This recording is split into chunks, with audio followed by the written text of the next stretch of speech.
Hello, Gareth here, aka Hippy Gaming. Today we're going to be trying out the CM1 Comfort Kit.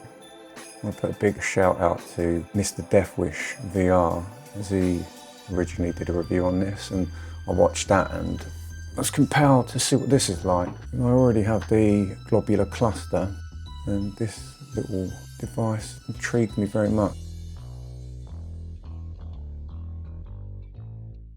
As you can see, you've got the instructions on the inside of the box and little plastic bags for each of the bits.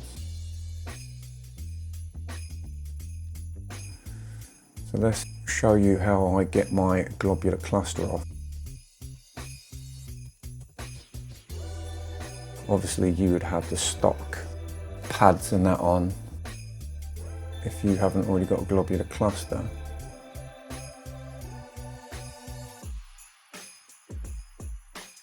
I need to get the back and the front bit off of this. Handling, they give you this little metal tool, which is better than the one that you get with the globular cluster. That's just like a little plastic thing. Let's get rid of all this crap. Well, not crap, you know, but let's get it out of the way. Now, when you take this off for the first time, it will be very resistant and you will think you're going to break it. But let me assure you, you will not. You just have to get this little thin thing right up in there and work your way along. Eventually it pops all the pegs off. Not pops them off, but detaches them.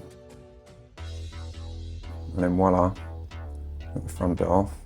Now the back bit, it's the same thing. Right, we'll get this little strap off first. There's one thing I don't like about the globular cluster. That bit doesn't really fit in there very nicely. It has to go into the rubber bit. It doesn't sit in there as perfectly as you would expect. Right, so let's get that back bit off. There we go. As you can see, down to the bare bones. Right, now let's put this back plate on. The top bit, see with a little slit, that goes at the top. And that bit with a little nook goes down the bottom. The magnetic, which I really like. So you've got the magnets there and there. Let's get this little protective plastic bit off. See, like, just clips in there. See, nice little magnets on there. I really like this design, I really do. It's very easy to put in. You can swap them out with the other different material pads that you can see on the right.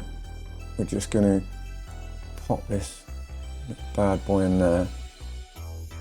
Just have to get it into position, flick it in place, and Bob's your uncle. You see these two bits at the top, you've got to make sure that it hooks over those two bits. It's important that you make sure they're hooked over at the ends.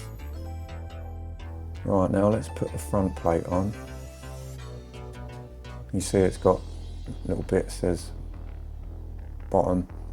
We've got to clip this headrest. Those little knobbles coming out. Pop them in. It sits in there nicely, as you can see. It's proper secure. Right, now let's get this on as well. Again, same thing as before. Just put it in place. And pop that on. And you can pull these off. You see on the left, you've got replacements, the two halves of it. Comes off in two bits.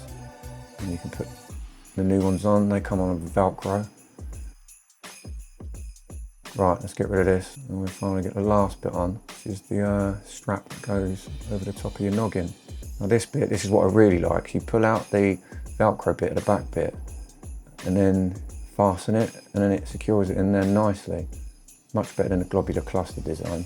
And then this, it just goes through that little hole at the front. And then once you've got it on your head, you can adjust that so it sits on your head perfectly, giving that support over the top of your head. Look at that. Lovely, eh? Job's a good one. Now I'm just going to play a game and see what it's like on the head. Right, just had a little session on Hitman, RoboQuest VR and Of Lies and Rain. I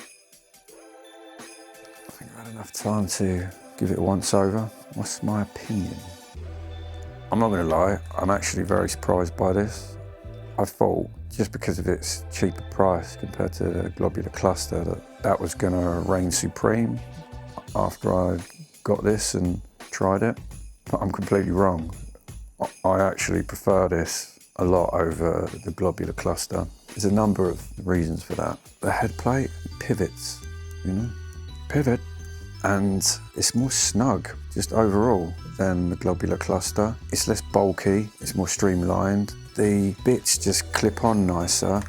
One thing I found with the Globular Cluster was it was a bit loose on the front bit, but this is just really on there properly. And also this bit, I love that, the way it's, because with the Globular Cluster, you have this, and they added this bit into the later model. But the only problem is that there's only you put one bit, and then the other bit has to come down out through there. It just seems a massive oversight. And yeah, I really like this. I'm going to keep this in. I'm not going to put the Globular Cluster back on. I'm going to keep the AMVR CM1 on. I'll put a link in the description and add it up here on the end screen. A link to the video for my Globular Cluster review. I'm absolutely shocked that I'm going to actually keep this one in. It's on sale at the moment for quite a substantial discount. And then on top of that, I got it with Mr. Death Wish VR's 10% discount off on top of that. So I think I ended up getting it for like £27, translated down to, because you pay for it in dollars. But just a word of warning, it comes from China, like everything does, right? But I think they make them and send them out from China as and when they're ordered, because it's an American company, but it didn't come from America. It was tracking it, it was coming from China. It did take a little while to come. I'm not going to get it next day, so I expect that week to be delivered, but I highly recommend it. Highly recommend it. I don't think there's really anything more to say. If you've got a Globular Cluster already, like I have, it's a definite improvement, and I recommend upgrading to the CM1 Comfort Kit. If you haven't got a Globular Cluster, what are you doing to your poor head? Don't bother getting a Globular Cluster, get the CM1 Comfort Kit, definitely. Anyway, on that, I'm going to get out of here. Oodles of Toodles. Oodles of Toodles.